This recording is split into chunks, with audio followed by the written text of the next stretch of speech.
Non, c'est compliqué, mais c'est vrai que mercredi soir, face à l'Inter de Milan, cette victoire du Barça 2-1 avec cette très belle deuxième mi-temps après une première mi-temps très compliquée, bien Griezmann, il était très seul, isolé encore sur le terrain. Didier Deschamps en a parlé.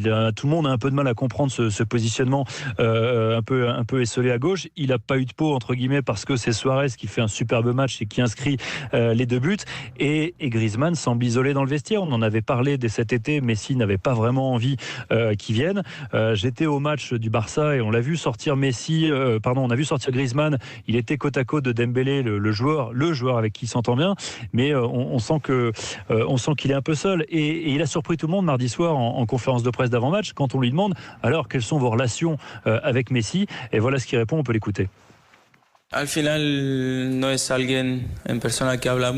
fait, c'est pas quelqu'un qui parle beaucoup, et moi non plus d'ailleurs, donc c'est difficile de se parler. Mais on a déjà partagé un maté, alors je pense qu'on est dans la bonne direction.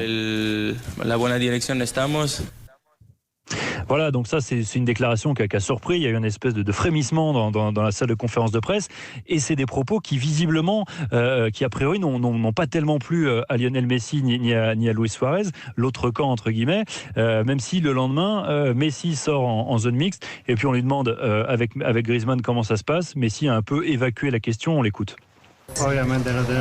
On n'a évidemment aucun problème, on apprend petit à petit à se connaître. Il y a une bonne relation dans le vestiaire. Nous sommes unis.